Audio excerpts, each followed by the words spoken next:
Pertama adalah ius sanguinis. Ini adalah berdasarkan keturunan, berdasarkan darah. Contohnya negara Cina. Cina itu hanya mengakui keluarga negaraannya itu asli orang Cina. Misalnya siapa? Atika lahir di Cina, kemudian pengen menjadi warga Cina, nggak bisa, karena secara darah itu nggak ada. Kalau Cina itu adalah darahnya itu adalah darah corona. Kalau Afifah ini adalah darah muda. Ya kan? Jadi ada perbedaan darah. Nggak bisa kalau kalian nggak punya darah corona pengen mengaku menjadi negara corona. Dan alhamdulillah kita tidak menjadi bagian dari darah corona. Ya kan? Dan semoga kita terjauh dari penyakit corona.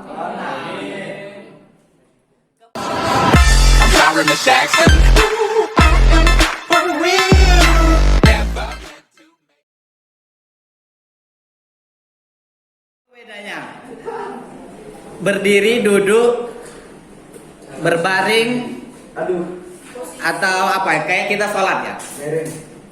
Kayak sholat itu kan kalau nggak bisa berdiri, kalau nggak bisa berdiri duduk, ya kan?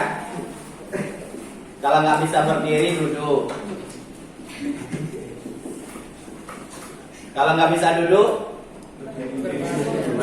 berbaring, ya kan? Kalau nggak bisa berbaring,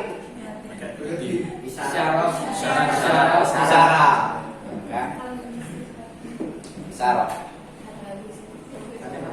Kira-kira dari ciri-ciri ini mana yang menunjukkan dia itu mampu berdiri, ya kan? Artinya kekuatan antara orang berdiri dengan duduk dan berbaring itu jauh lebih berbeda. Makanya definisi negara tadi adalah status Islamic State University. Berarti apa itu? Win, ya kan? Islamic State atau State Islamic University, yang mana yang benar? Islamic State University, ya kan? Berarti state itu adalah sebagai sebuah negara. Definisinya itu adalah negara. Walaupun ada yang mengartikan misalnya country atau apa lagi? Waton, ya kan? Bukan weton tapi waton. Nah, maka sebuah negara atau suatu negara itu harus mampu untuk berdiri. Artinya harus kuat. Yang menjadikan negara itu kuat siapa? Unsur dari negara tersebut, ya kan? Apa unsur negara? Unsur-unsur negara. Satu adalah rakyat, dua adalah wilayah, tiga adalah pemerintah, empat adalah pengakuan. Kan? Dia nanti dibagi menjadi dua, secara de facto dan secara de jure, ya kan? Itu adalah unsur negara. Sebelum kita membahas unsur negara, ada beberapa teori yang mendefinisikan tentang negara. Bukan Roger dan Wansa. Itu adalah suaminya Rizka. Kalau kamu suaminya siapa? Suaminya Anas.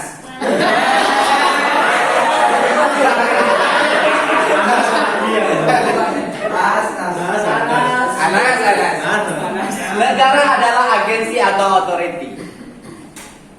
Negara itu adalah sebagai sebuah agen. Negara itu adalah sebagai sebuah wewenang. Artinya dia mempunyai kewenangan. Artinya dia mempunyai sebuah kekuasaan. Kalau sebuah negara sudah mempunyai kewenangan kekuasaan, maka dia akan bisa mengatur, bisa mengontrol, bisa mengawasi. Maka si Roger itu mendefinisikan bahwa negara itu adalah otoritas. Kemudian misalnya kita kenal Max Weber, negara adalah memonopoli. Apa maksudnya memonopoli?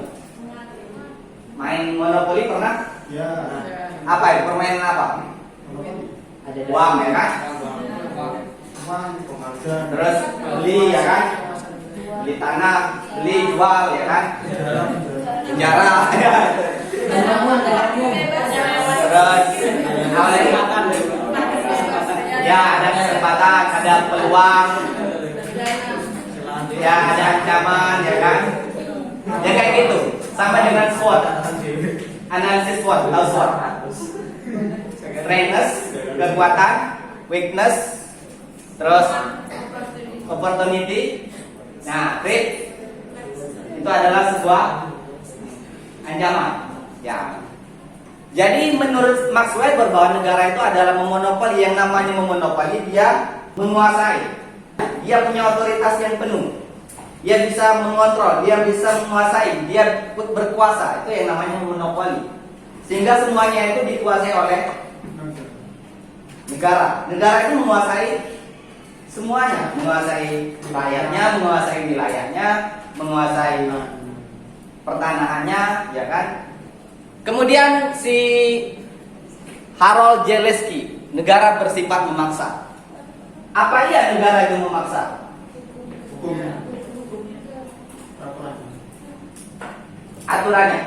Aturan itu dibuat untuk ditaati. Tetapi banyak juga yang tidak mentaati.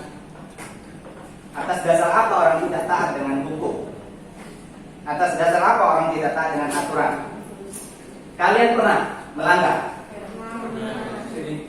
Sering. Melanggar apa? Salah jamaah, itu ada di dalam aturannya. Pernah baca aturannya? Aceh, pernah baca? Sama nasinya? Jawab ya. Tapi wajah-wajahnya Aceh. Jawab mana? Apa jawab? Ya, apa? Si jawab. Siapa namanya? Hanifah. Kamu pernah melanggar nggak?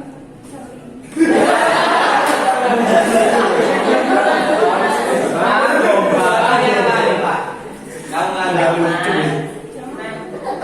Sholat jamaah.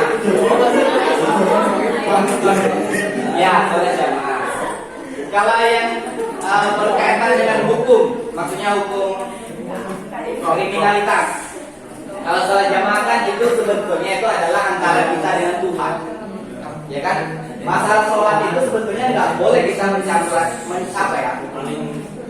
adukan antara kita dengan orang lain. Nggak bisa, karena itu masalah ubudiyah. Kalau masalah ubudiyah, masalah keagungan, akhlak dan lain sebagainya itu adalah masalah pribadi. Tetapi kenapa kemudian teman-teman dipaksa untuk sholat jamaah? Nah, itulah. Dan ketika tidak sholat maka kalian akan diberikan iko. Hapus. Padahal masalah sholat itu adalah masalah pribadi. Kecuali kalian itu masih dalam kuratel atau masih dalam bimbingan orang tua misalnya, ya kan? Atau masih dalam pengawasan orang tua. Itu kalau nggak sholat mesti dipecut atau dicewer atau dipukul. Kalau saya kecil dulu sih, nggak tahu kalau kalian nggak sholat gimana. Nah, kalau di mana kalian nggak sholat diberi ikom, ya kan? Kenapa kok kalian ikut aja padahal itu masalah ubudiyah? Nah, itu lah. Kenapa ngikut aja? Kira-kira apa jawaban yang paling pas untuk menggambarkan? Ya, Anas. Oke, Anas.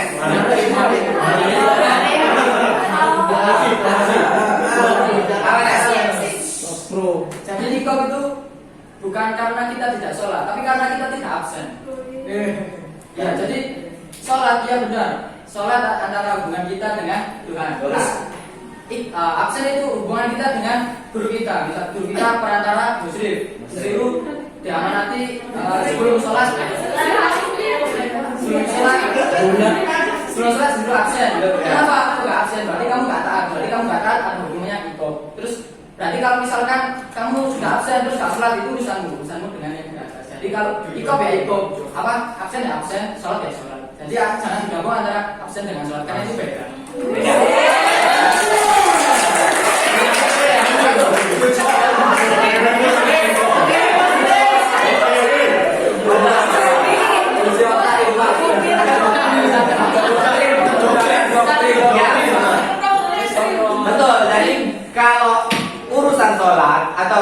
urusan beribadah itu lagi-lagi kembali pada individu masing-masing.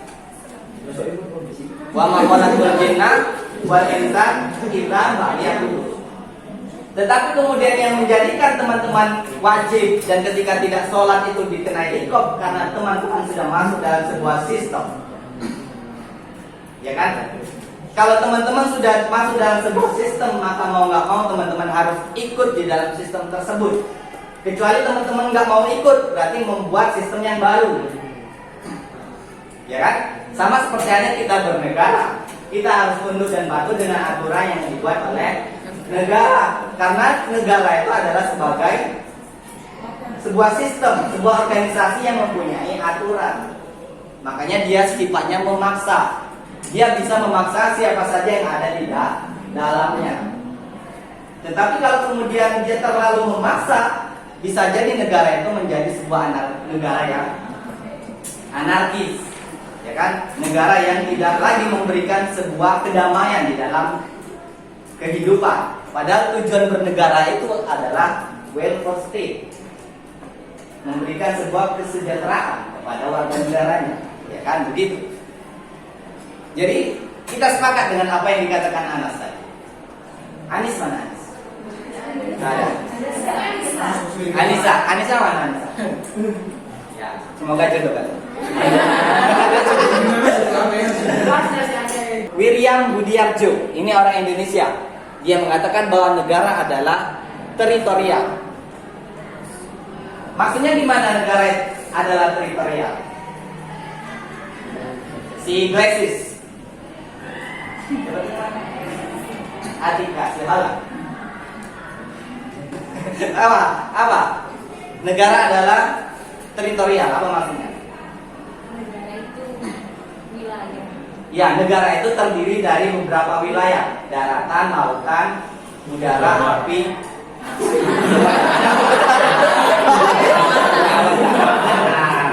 Jadi dikuasai oleh negara. Banyak sih sebetulnya pengertian yang ditawarkan oleh beberapa para pakar negara. Misalnya Aristoteles, dia mengatakan bahwa negara itu adalah perpaduan antara keluarga. Kita dalam rumah tangga itu sudah bisa dikatakan sebagai negara kecil. Artinya di sana ada apa? Ada kumpulan orang yang kemudian hidup dalam sebuah wilayah, yaitu wilayahnya adalah rumah tangga.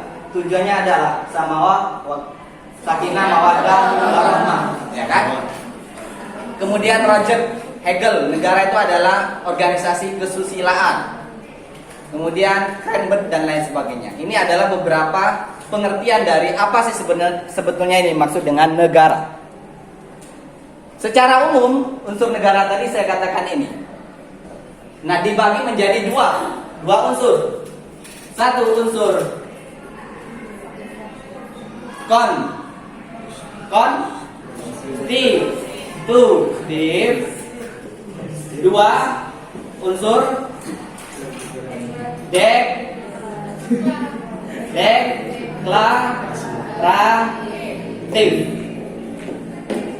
Unsur konstitutif atau konstitusi itu yang mana aja? Satu rakyat, dua wilayah, tiga pemerintahan. Ini adalah unsur konstitutif. Maksudnya gimana unsur konstitutif itu? Bahwa secara de facto tadi, ya kan? Ini secara de facto. De facto itu berarti secara kenyataan,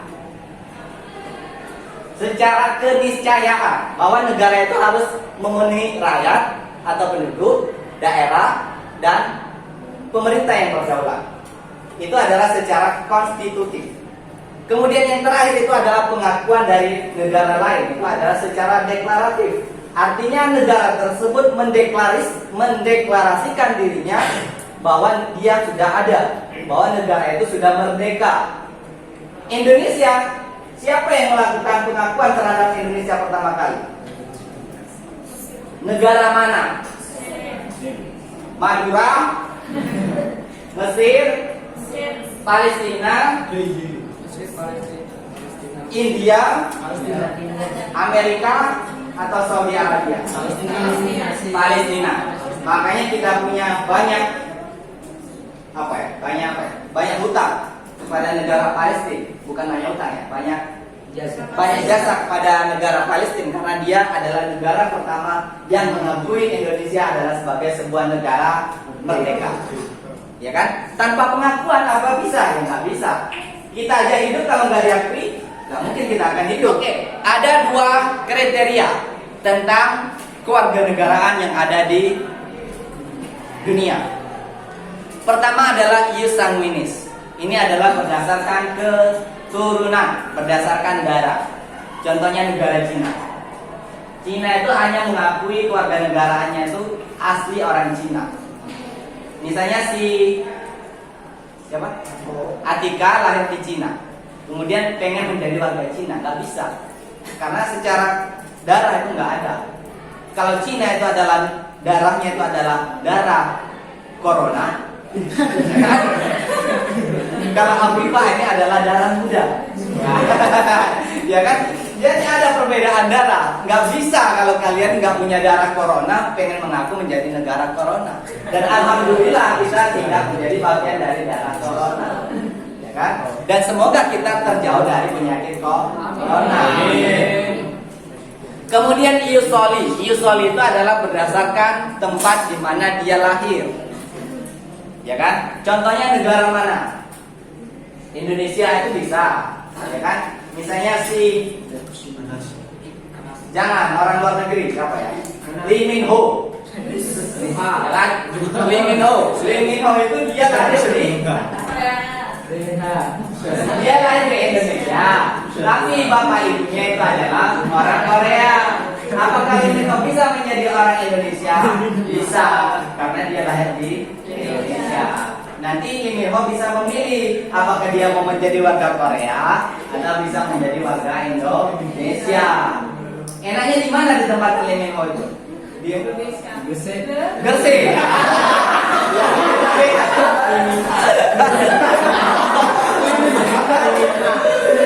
Ya, mungkin pasar di Gresik.